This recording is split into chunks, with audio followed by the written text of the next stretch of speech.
چار پانچ مقامات ایسے ہیں، سورہ بقرہ میں بھی ہے، سورہ نساء میں بھی ہے، سورہ انعام میں ہے، سورہ بنی اسرائیل میں ہے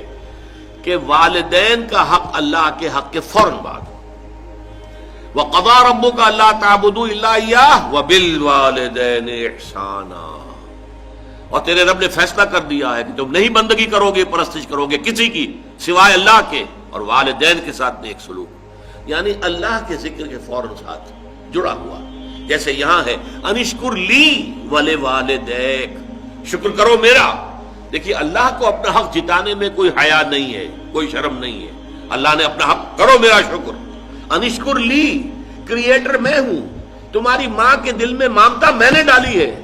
تمہارے باپ کی شفقت جو ہے وہ جو اس کے دل میں تھی تمہارے لیے وہ میں نے پیدا کی تھی، تو اصل کریٹر اور سسٹینر تو میں ہوں، میرا شکر۔ اور یہاں پہلے اپنے شکر کا ذکر کیا، حالانکہ یہاں ذکر ہو رہا ہے والدین کا، وَوَصَّيْنَا الْإِنسَانَ بِوَالِدَيْهِ، ہم نے وصیت کی انسان کو والدین کے بارے میں، لیکن اس کا اختتام جو ہو رہا ہے انشکر لی، شکر کرو میرا، وَلِوَالِدَيْكَ، اور اپنے والدین کا، اِلَيَّ الْمَصِيرُ، بالآخر تو میری ہی طرف لوٹ کر آ جانا ہے، تم بھی آ جاؤ گے، تمہارے والدین بھی آ جائیں گے۔